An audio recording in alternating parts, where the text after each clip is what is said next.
My sister looked me dead in the eyes and promised she'd do anything to save our family restaurant. I believed her completely. But when I checked the security cameras at 3 a.m., I watched her deliberately poisoning our food supplies, and she wasn't alone. What I discovered that night was so much worse than simple sabotage, and the revenge I planned destroyed not just her, but an entire criminal network. But before I tell you how I brought down my own sister and 42 other criminals, subscribe to our channel now so you don't miss any of the incredible true stories we share here. Have you subscribed yet? Thank you for being part of our community. Now let me tell you how my sister's betrayal led to the biggest family business fraud investigation in Massachusetts history. It started 6 months ago when Elena showed up at my restaurant with tears in her eyes and a briefcase full of lies. She said she wanted to save our family legacy, but what she really wanted was to steal it, and she wasn't working alone. Elena was part of a criminal network that specialized in destroying family businesses from the inside. They had a system. One family member would infiltrate the business, sabotage it slowly, then swoop in to buy the pieces for pennies on the dollar. They'd done it 23 times before me. But here's what Elena didn't know. I'm not the trusting little sister she remembered from childhood. And when I installed those security cameras, I captured everything. Every crime, every lie, every moment of her betrayal. The FBI told me later that my evidence was so thorough, they were able to arrest her entire network in one coordinated raid. 42 people went to prison because I refused to let my sister steal my grandmother's legacy. But I'm getting ahead of myself. Let me take you back to the beginning, to the day Elena walked into Castellanos and said the words that would start the biggest mistake of her life. It was a Tuesday morning in March when Elena pushed through the front door of our restaurant, her designer heels clicking against the worn tile floors that had witnessed 60 years of family history. She looked around with those calculating green eyes, taking in every detail like she was appraising real estate rather than visiting her childhood memories. "Marina," she said, and I could hear something different in her voice, something that should have warned me. "And we need to talk about saving this place. But to understand why those words chilled me to the bone, you need to know what Castellanos really meant to our family." Castellanos wasn't just a restaurant, it was a shrine to my great-grandmother's memory. A place where her spirit lived in every hand-rolled gnocchi and every simmering pot of sauce that had taken 4 generations to perfect. But as I watched Elena's perfectly manicured fingers handle documents that would legally steal my inheritance, I realized that some people see legacy as opportunity and tradition as commodity. The morning sun streaming through our kitchen windows illuminated dust motes that danced like the ghosts of all the family gatherings this place had hosted. All the celebrations that had made these walls sacred to everyone except the sister who was systematically dismantling our heritage. My hands trembled as I continued chopping, the knife blade catching the light like the glint in Elena's eyes when she thought no one was watching. She had come back to Boston 6 months ago, claiming she wanted to reconnect with her roots. But I was beginning to understand that roots were exactly what she intended to destroy.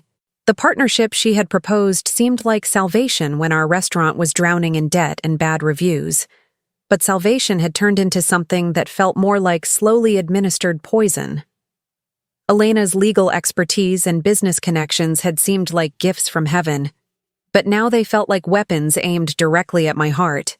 The irony was almost poetic. The daughter who had rejected our family's calling was now positioning herself to inherit everything, while I, who had sacrificed marriage, career opportunities, and personal dreams to keep Castellanos alive, was being maneuvered into the role of the failure who had let the legacy slip away. Elena's plan was sophisticated in its cruelty, legal in its execution, and devastating in its personal impact. She knew that losing the restaurant wouldn't just bankrupt me financially, it would destroy my identity, my purpose, my connection to the grandmother who had raised me after my parents died in a car accident when I was 12. Nonna had whispered family secrets in my ear while teaching me to knead pasta dough, had trusted me with recipes that weren't written down anywhere, had chosen me as the keeper of traditions that Elena had once dismissed as old country nonsense. But apparently, old country nonsense became valuable when it could be monetized, packaged, and sold to investors who saw profit margins instead of love stories. The restaurant that had been my refuge after the accident, my sanctuary during my divorce 3 years ago, my anchor during every storm life had thrown at me, was being stolen by the person who should have protected it most fiercely. Elena had learned to mimic caring, but she had never learned to actually feel it. And that emotional blindness was about to cost both of us more than she could possibly imagine. The morning Elena officially became my business partner, she stood in the center of our dining room and delivered a speech about family legacy that should have won an Academy Award for Best Performance by a sociopath. 1. This restaurant represents everything beautiful about our heritage, she said, her voice thick with what sounded like genuine emotion as our parents dabbed their eyes with tissue. Marina has carried this burden alone for too long, and it's time for me to step up and help preserve what Nona and Nono built with their own hands. The words were perfect, the delivery flawless, the sentiment exactly what everyone wanted to hear from the prodigal daughter who had finally come home. Our parents, now in their 70s and desperate to see their daughters united, practically glowed with happiness as Elena outlined her plans for modernization, expansion, and financial stability. Even our longtime customers who had gathered for the announcement seemed moved by her passion and commitment. But I had learned to read Elena's tells during our childhood, and I could see the calculation behind her tears, the strategy beneath her sentimentality. She was performing for an audience that wanted to believe in redemption stories and second chances, giving them exactly the narrative they needed to support her takeover. The partnership agreement she had drafted was a masterpiece of legal manipulation disguised as familial devotion, transferring real control to her while allowing me to maintain the illusion of leadership. She had spent months studying our business, learning our weaknesses, identifying our vulnerabilities, and crafting a plan that would let her steal everything while appearing to save it. What I didn't know that morning was that Elena's plan went far beyond simple business acquisition into something much more personal and infinitely more cruel. 3 months later, when I discovered the truth about her motivations, I would understand that this had never been about money or success, or even the restaurant itself. This was about settling a score that had been festering for 30 years, ever since the night our parents died and Nonna chose me, the older granddaughter, the more serious one, the child who showed real interest in cooking, to be the keeper of family traditions. Elena had never forgiven me for being chosen, never accepted that love and responsibility sometimes go to the person willing to carry the weight, rather than the person who demands the privilege. She had spent 3 decades building a successful career and accumulating wealth specifically so she could return to Boston with enough power to take what she believed should have been hers by right of birth. The partnership wasn't a reconciliation. It was a revenge plot 30 years in the making. Elena intended to destroy me slowly, systematically, personally, making sure I understood exactly how completely I had been outmaneuvered by the little sister I had always underestimated. She wanted me to watch helplessly as everything I had devoted my life to protecting slipped through my fingers. Wanted me to experience the same sense of abandonment and betrayal she claimed to have felt when Nona passed over her for me. The cruelty of her plan was breathtaking in its scope and precision, designed not just to take my business but to break my spirit, not just to claim my inheritance but to destroy my sense of self.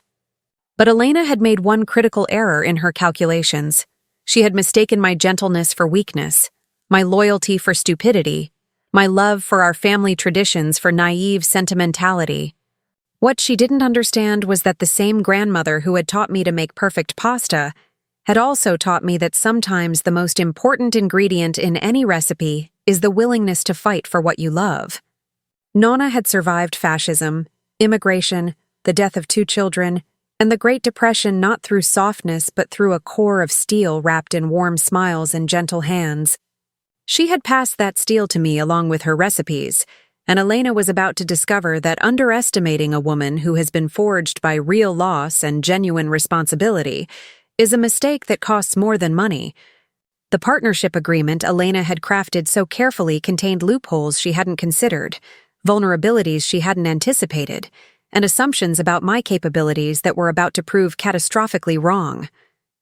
I had spent 25 years learning every aspect of restaurant operations, building relationships with suppliers and customers, and developing instincts about people and business that no law degree could provide.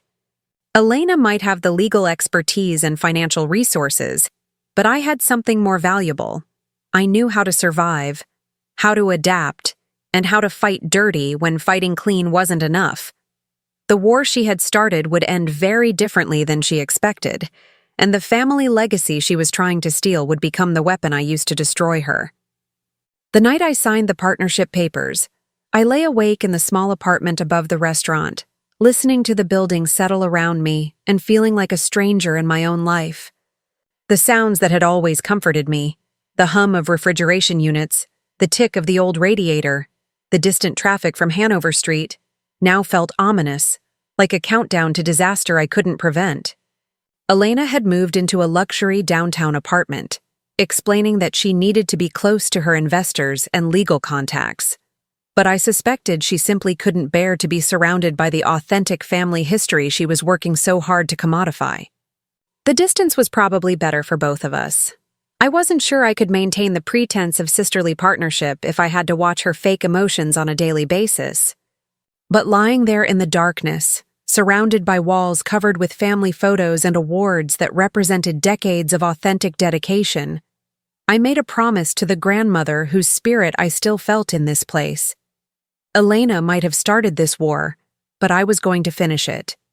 She had underestimated the depth of my commitment, the strength of my connections, and the lengths I would go to protect what she was trying to steal. The partnership she thought would give her control was about to become the trap that would destroy her, and the family legacy she was trying to claim would be the evidence that sent her to prison. Elena had forgotten one crucial detail about our family history. We might make beautiful food, but we've always been survivors first, and survivors do whatever it takes to protect what matters most. The first sign that Elena's plan was more sophisticated than simple business theft came on a rainy Tuesday morning, when I discovered our special order truffle oil had somehow been contaminated with what smelled like cleaning solution, ruining a $400 shipment and forcing us to disappoint 12 customers who had made reservations specifically for our signature truffle pasta. Elena's reaction was Oscar-worthy. She held the ruined bottle like a grieving mother, her face twisted with what appeared to be genuine anguish as she called our supplier to demand explanations and reimbursement. "This is sabotage," she declared, her voice shaking with convincing outrage. "Someone is deliberately trying to destroy our reputation." But as I watched her perform this elaborate display of concern, a chill ran down my spine that had nothing to do with the Massachusetts weather. Elena's shock seemed just a little too perfectly timed, her knowledge of proper contamination protocols just a little too detailed for someone who had supposedly never worked in food service. She knew exactly which agencies to call, which forms to file, which documentation would be required for insurance claims, expertise that would have taken me years to develop, but that she seemed to possess instinctively. When I mentioned this observation to our longtime sous chef Marco, he just shrugged and said some people were natural crisis managers. But Marco hadn't grown up with Elena. He hadn't learned to recognize the difference between her genuine emotions and her carefully constructed performances. The Elena I remembered from childhood had been dramatic, yes, but never organized. Crisis management required a kind of methodical thinking that was completely foreign to the impulsive, emotional girl who used to throw tantrums when she didn't get her way. This new Elena, calm, efficient, seemingly prescient about potential problems, was either a completely different person or someone playing a very sophisticated game. The pattern that emerged over the next month was subtle enough to seem like genuinely bad luck, but devastating enough to drain our resources and damage our reputation in ways that would take years to recover from. A gas leak appeared in our main line during the lunch rush, forcing us to close for 4 hours while emergency crews cleared the building and tested our systems. Elena discovered the leak. Elena coordinated the response.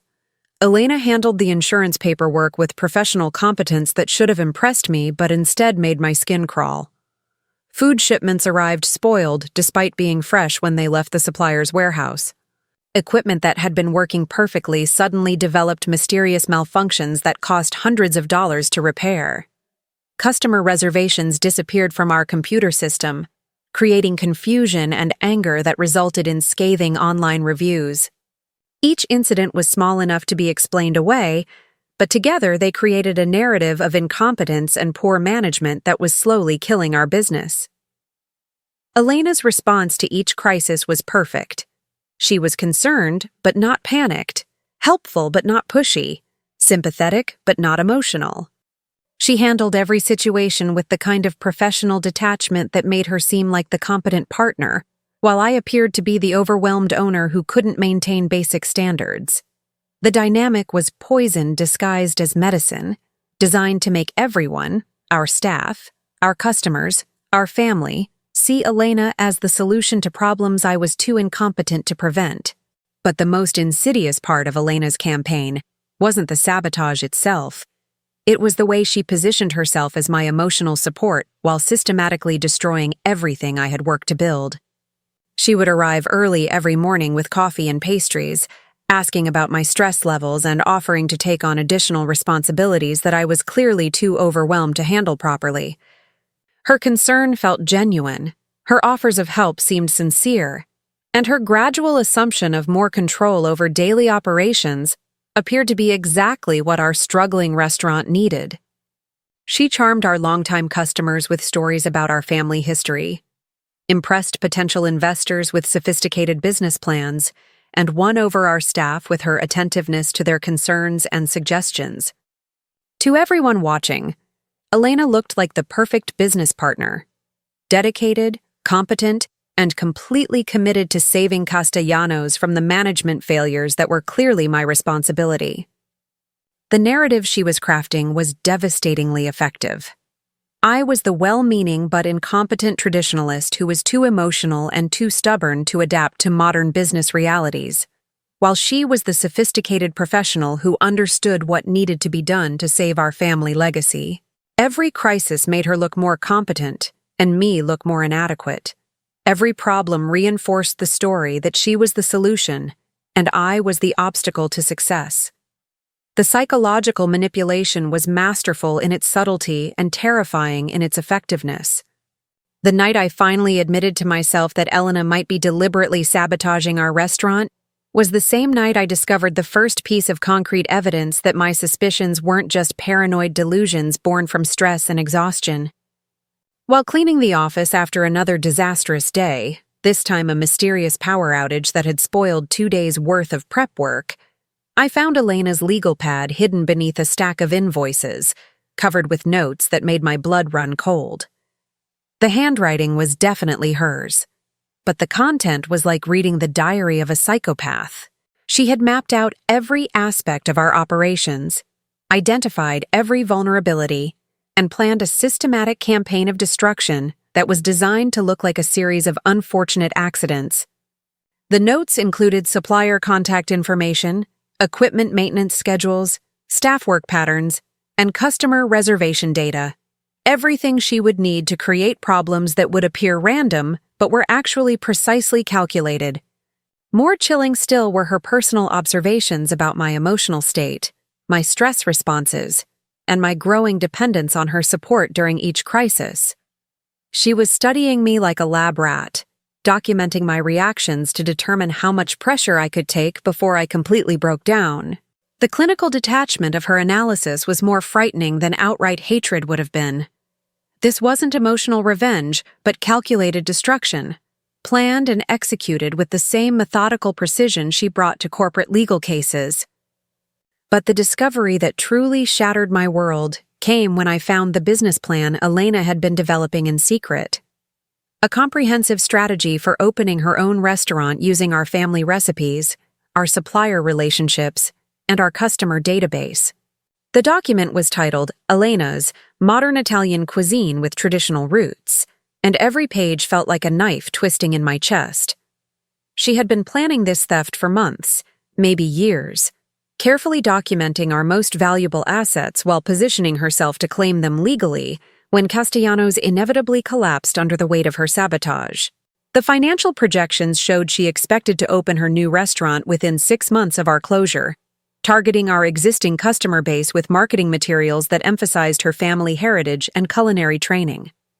She had already secured preliminary financing from investors who believed they were backing the talented sister of a failed restaurateur, someone who had learned from her family's mistakes and was ready to do things the right way. The cruelty was breathtaking. She intended to profit from our destruction while claiming to honor our family traditions, stealing our recipes while positioning herself as the true keeper of our heritage. Elena's plan wasn't just theft, it was identity murder, designed to erase my existence while allowing her to step into the role I had spent my entire adult life building. The psychological impact of discovering Elena's true intentions was more devastating than any financial loss could have been. This wasn't just business betrayal. It was the systematic destruction of my entire sense of self by someone who had shared my childhood, my family history, my most intimate memories. Elena knew exactly how to hurt me because she had grown up watching me pour my heart into this place, had witnessed my devotion to our grandmother's memory, had seen how completely my identity was intertwined with Castellanos' success. Her sabotage wasn't random damage, but surgical strikes aimed at the things I cared about most: our reputation, our family recipes, our connection to the community, our financial stability.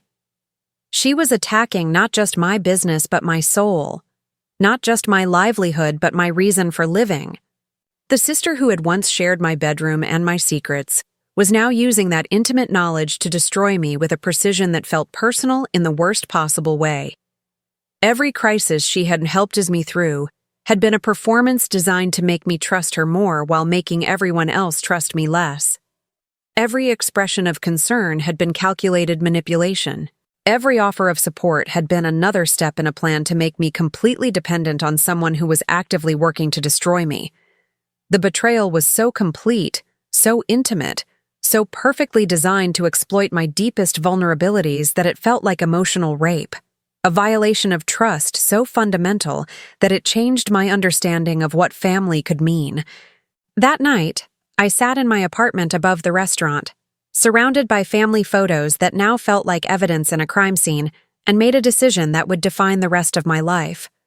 Elena thought she understood me, thought she could predict my responses, thought she could manipulate me into accepting my own destruction with the same passive compliance I had shown during our childhood, when she always got her way. But Elena had made a crucial miscalculation. She had mistaken my love for weakness, my loyalty for stupidity, and my commitment to family harmony for an inability to fight back when fighting back became necessary for survival. The woman she was trying to destroy wasn't the same girl who had always let her little sister win arguments to keep peace in the family. 25 years of running a business, surviving a divorce, and carrying responsibility for other people's livelihoods had forged me into someone much stronger and much more dangerous than Elena realized. If she wanted to play games of destruction and manipulation, I was ready to teach her that she had chosen the wrong opponent. The war she had started in secret was about to become very public, very personal, and very costly for the sister who thought she could steal my life without consequences. Elena had forgotten one important detail about our family history. We might be good at making beautiful food, but we had always been better at surviving ugly fights. The security camera system I installed wasn't just about catching Elena in the act. It was about documenting the systematic destruction of everything my family had built, so that when I destroyed her in return, no one could say she didn't deserve exactly what was coming. The installation took place on a Sunday while Elena was supposedly visiting college friends in New York, a trip I now suspected was cover for meetings with her secret investors or contractors working on her competing restaurant. Mike Torino, the former Boston detective who handled the installation, had seen enough family business disputes to understand the stakes without needing detailed explanations. "You want full coverage?" he asked, examining our layout with professional efficiency. Kitchen, storage, office, dining room, every angle, every moment, recorded in high definition with timestamp and cloud backup. His thoroughness was exactly what I needed. If Elena was going to hang herself with her own rope, I wanted multiple camera angles of the execution. The hidden cameras were virtually invisible, designed to capture everything without alerting the subject that her every criminal act was being preserved for posterity. As Mike tested each unit and showed me how to monitor everything from my phone, I felt a strange combination of sadness and anticipation. Sadness for the family relationship that was about to be permanently destroyed, anticipation for the justice that was finally within reach. Elena thought she was playing chess while I was playing checkers, but she was about to discover that I had been playing a completely different game all along.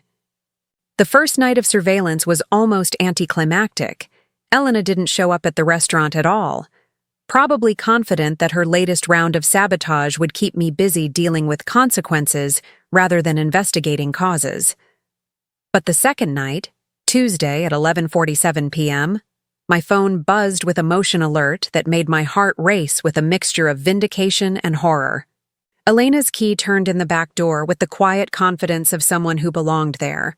Someone who had legitimate access and no reason to fear being caught.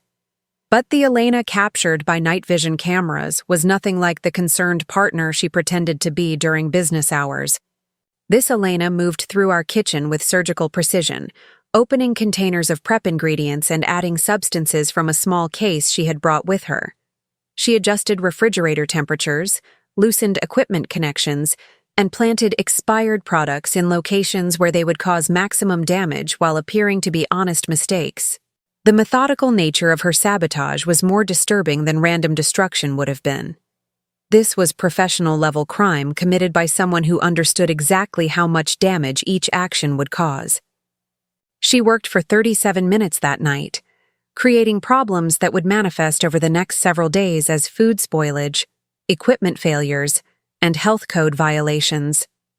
Watching her deliberate destruction of everything I had worked to protect, I felt a rage so pure and focused that it scared me, but also gave me the clarity I needed to plan her complete and utter annihilation. But the footage that truly broke my heart came 3 nights later, when Elena brought someone else with her for what appeared to be a training session in restaurant sabotage. The woman was young, professional-looking, and completely comfortable following Elena's instructions as they moved through our kitchen like a military operation.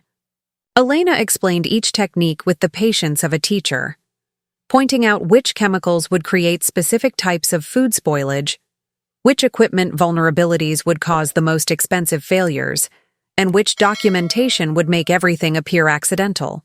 The key is creating patterns that look like incompetence rather than sabotage. Elena's voice came through clearly on the audio feed. Insurance companies and health inspectors expect small restaurants to have problems. We're just giving them what they expect to see. The casual cruelty in her voice, the professional detachment with which she discussed destroying my life's work, revealed a capacity for evil I never could have imagined in someone I had grown up loving. But more devastating still was the realization that Elena wasn't just stealing our restaurant. She was building an entire criminal enterprise around the systematic destruction of family businesses, using Castellanos as a prototype for future operations. The woman with her was taking notes, asking questions about legal vulnerabilities and insurance protocols, learning to replicate Elena's methods for other victims. My sister wasn't just a thief. She was a predator who had turned family betrayal into a business model. The discovery of Elena's broader criminal operation changed everything about my plans for revenge. This wasn't just personal anymore. It was about protecting other families from the kind of systematic destruction Elena was perfecting on us.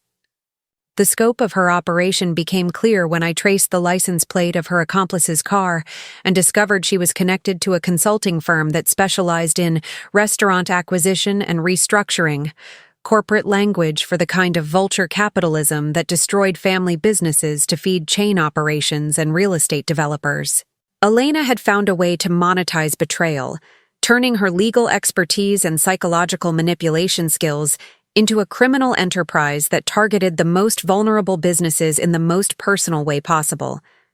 She was probably being paid substantial fees for each successful acquisition, making her sabotage of Castellanos both personally motivated revenge and professional criminal activity.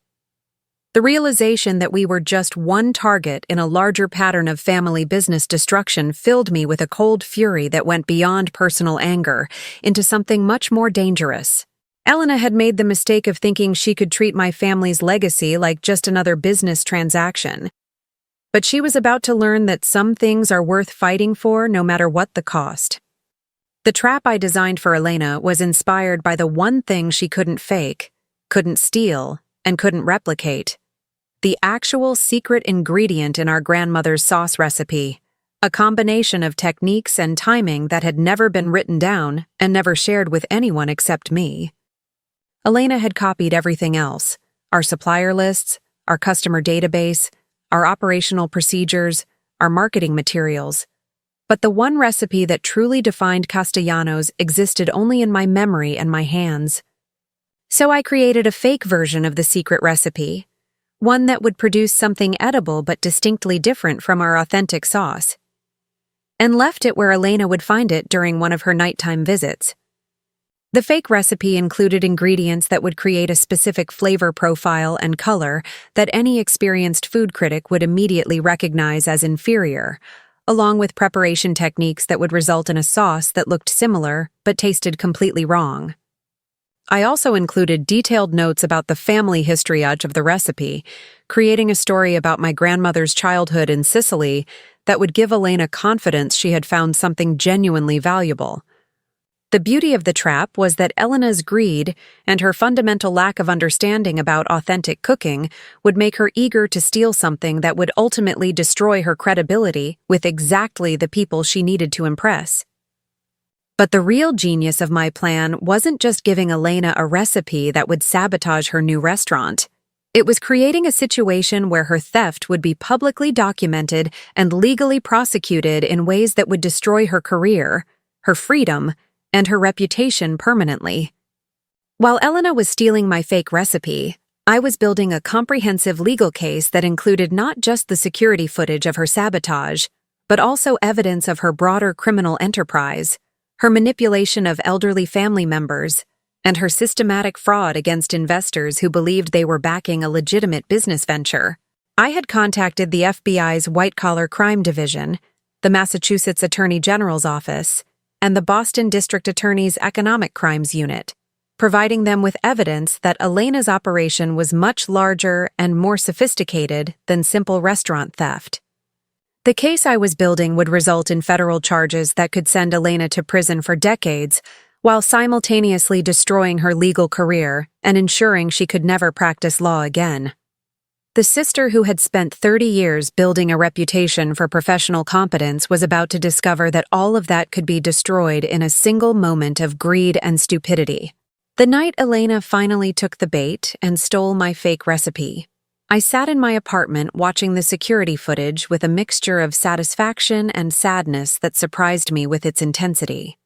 Elena moved through our kitchen with the confidence of someone who believed she had finally won, carefully photographing every page of the fake recipe and stealing ingredients she thought she would need to replicate it.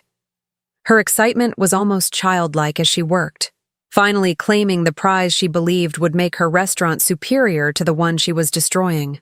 But watching her commit the crime that would send her to prison, I felt an unexpected wave of grief for the sister I had once loved, the child who had shared my bedroom and my secrets, the young woman who had chosen ambition over family, but whom I had never stopped hoping might eventually find her way back home. Elena's greed had turned her into someone I didn't recognize, someone capable of cruelties I never could have imagined. But somewhere inside that criminal was still the little girl who used to help me set the table for family dinners, and who had cried with me the night our parents died. The tragedy wasn't just that Elena had chosen to destroy our family legacy. It was that in doing so, she had destroyed herself more completely than I ever could have. Tomorrow, when I turned over my evidence to federal prosecutors, Elena's life as she knew it would end forever. But tonight, for just a moment, I mourned the sister who had died years ago, replaced by someone whose capacity for betrayal had finally exceeded even my ability to forgive. The morning I chose to end Elena's criminal career dawned cold and gray, matching the emotional numbness that had settled over me like armor during the sleepless night I had spent preparing for what I knew would be the most difficult conversation of my life. Elena arrived at the restaurant earlier than usual, practically vibrating with excitement about the breakthrough she claimed to have made in understanding our grandmother's recipes. Her performance was flawless. She bubbled with enthusiasm about menu improvements and spoke passionately about honoring our family traditions while modernizing our approach. But I could see the calculation behind her eyes, the careful management of expression and tone that revealed someone who was always performing, always manipulating, always 3 steps ahead in a game where the other players didn't even know they were being played. As I watched her describe her plans for our restaurant's future, plans that I now knew were designed to position her as the savior of a business she was actively destroying, I felt the last remnants of sisterly affection die inside me, replaced by something harder and more dangerous. Elena had made the fatal mistake of underestimating someone she thought she understood completely, and the price of that arrogance was about to be higher than she could possibly imagine. The sister who had always gotten her way through manipulation and emotional blackmail was about to meet the version of me that emerged when everything I loved was threatened. The FBI agents who arrived at 9:23 a.m. were professionals who understood the delicate nature of family crime and the psychological complexity of trust-based fraud. Agent Sarah Chen, a specialist in financial crimes involving relatives, had reviewed my evidence with the thoroughness of someone who had seen too many families destroyed by greed and manipulation. "Your sister's operation is more sophisticated than most corporate fraud cases we handle," she had told me during our preliminary meeting. "The psychological manipulation, the long-term planning, the systematic documentation of victim responses. This is predatory behavior at a level that requires federal intervention." The validation from someone who investigated these crimes professionally had been both comforting and terrifying. Comforting because it confirmed that my suspicions weren't paranoid delusions. Terrifying because it meant Elena's capacity for evil was even greater than I had realized.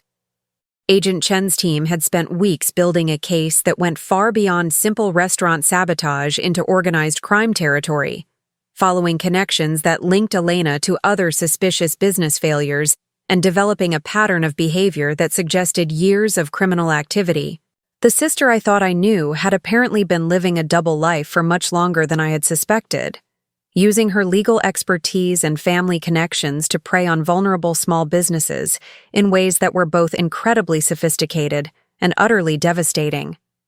The moment when Elena realized that her perfect plan had been perfectly documented was like watching someone's entire identity collapse in real time. Agent Chen showed her the first security video, Elena entering our restaurant at 2:15 a.m. with her sabotage kit, and the transformation was instant and complete. The confident businesswoman disappeared, replaced by a trapped animal whose eyes darted around the room looking for escape routes that didn't exist. "I can explain," she began, but her voice had lost all its professional polish, becoming high and desperate in a way I hadn't heard since we were children. But there was no explanation that could justify 37 minutes of deliberate sabotage captured in high-definition video. No legal argument that could excuse the systematic poisoning of food supplies or the manipulation of elderly parents into signing asset transfer documents they didn't understand. Agent Chen laid out the evidence with methodical precision. Security footage, financial records, recorded conversations, witness statements, expert analysis of the chemical substances Elena had used to contaminate our food. Each piece of evidence was another nail in a coffin that Elena had built for herself through months of criminal activity. The sister who had always been able to talk her way out of consequences was finally facing a situation where words were powerless against documented facts. But the moment that truly shattered Elena's composure came when Agent Chen revealed that they had been investigating her for months. following leads that connected her to at least 6 other suspicious business failures across Massachusetts and Connecticut. The restaurant consulting firm Elena had been working with was actually a criminal enterprise that specialized in family business acquisition through sabotage, manipulation, and fraud. A sophisticated operation that had destroyed dozens of multi-generational businesses while generating millions in profits for its operators. Elena wasn't just a criminal. She was part of an organized network that treated family betrayal as a business model, targeting vulnerable small businesses with the kind of intimate knowledge that only comes from blood relationships. The scope of her criminality was breathtaking in its cynical calculation, revealing someone who had turned emotional manipulation into a professional skill and family bonds into weapons of destruction. Agent Chen showed Elena evidence linking her to business failures that had resulted in suicides, divorces, and the complete destruction of family relationships. Casualties of Elena's criminal enterprise that went far beyond financial loss into genuine human tragedy. The sister I had grown up with had become someone whose capacity for causing pain was matched only by her ability to feel no remorse for the lives she destroyed. The psychological evaluation that federal prosecutors had ordered revealed the clinical detachment that had made Elena's crimes possible. A personality profile that explained how someone could systematically destroy their own family while maintaining the emotional performance necessary to appear concerned and helpful. Dr. Amanda Foster, a forensic psychologist who specialized in family-based financial crimes, described Elena as a textbook example of narcissistic personality disorder with sociopathic tendencies. Someone whose fundamental inability to feel genuine empathy had been masked by sophisticated emotional mimicry and strategic manipulation. Your sister doesn't experience guilt or remorse the way most people do, Dr. Foster explained during the victim impact assessment. She understands intellectually that her actions cause pain, but she doesn't feel that pain as something morally wrong. To her, other people's emotions are just tools to be manipulated for her benefit. The clinical language couldn't capture the devastation of learning that the person I had shared a childhood with, whom I had loved and trusted and worried about, was essentially an emotional predator who had been studying me for decades to perfect her ability to cause maximum damage. Elena's capacity for betrayal wasn't just greater than I had realized. It was fundamentally different from anything I could understand, rooted in a psychology so alien that it might as well have belonged to a different species. The plea bargain negotiation revealed the final depth of Elena's selfishness when she attempted to negotiate reduced charges by providing evidence against her criminal associates, throwing her partners under the bus with the same casual cruelty she had shown toward our family. She offered to testify against the consulting firm that had hired her, claiming she was just a low-level employee who had been pressured into criminal activity, a lie so obvious that even her own attorney looked embarrassed presenting it. Elena's willingness to betray her criminal partners with the same ease she had betrayed her own family revealed the true nature of someone who viewed all relationships as temporary alliances of convenience. There was no loyalty in her, no genuine connection to anyone or anything except her own immediate self-interest. The sister who had once shared my deepest secrets was now trying to save herself by revealing the secrets of people who had trusted her in exactly the same way I once had. But federal prosecutors had built such a comprehensive case that Elena's cooperation was unnecessary. They had enough evidence to convict everyone involved without relying on testimony from someone whose fundamental dishonesty made her an unreliable witness. Elena's final betrayal was as pointless as all the others, gaining her nothing except the satisfaction of proving that she would sacrifice anyone to save herself. The sentencing hearing was scheduled for a cold February morning that felt appropriate for the end of everything our family had once been. Elena would receive 12 years in federal prison, followed by 5 years of probation and restitution payments that would consume the rest of her life. Her law license was permanently revoked, her assets were frozen for victim compensation, and her name would be forever associated with one of the most sophisticated family business fraud cases in Massachusetts history.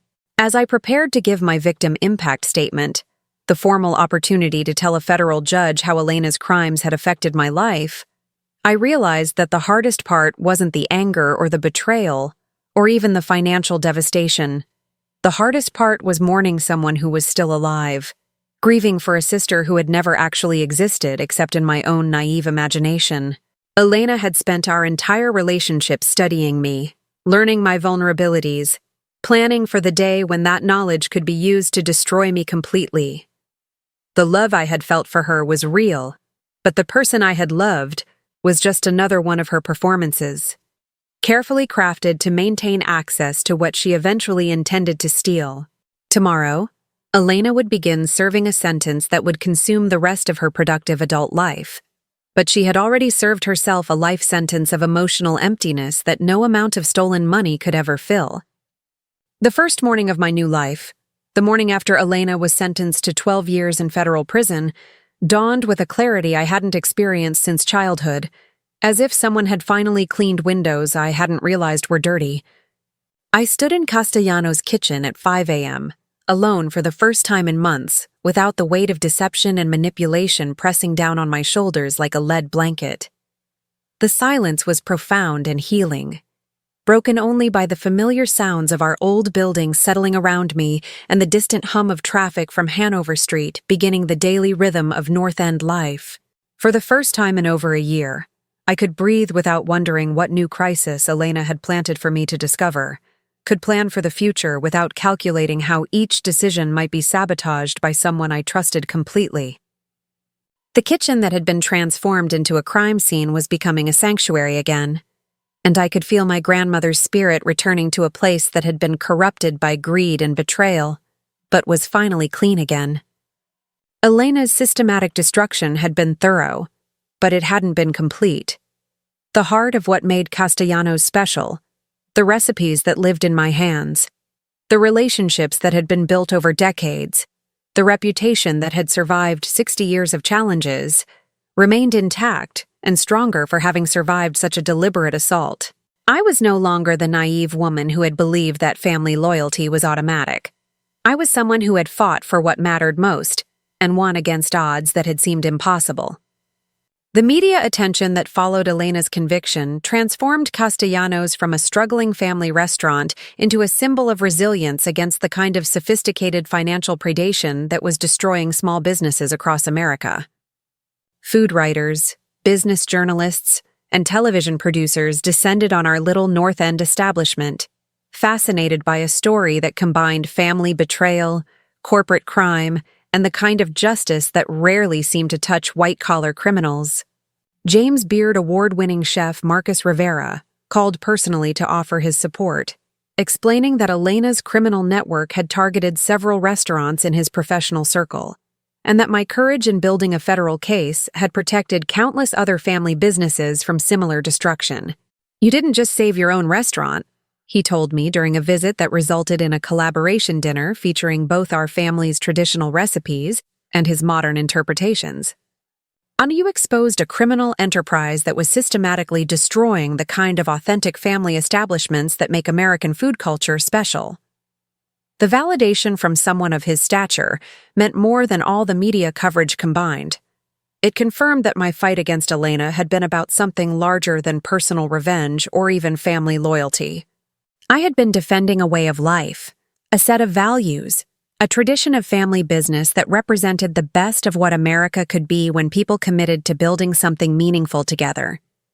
But the most profound transformation came not from external recognition, but from the internal healing that began when I finally stopped doubting my own perceptions and started trusting the instincts that had tried to warn me about Elena from the beginning.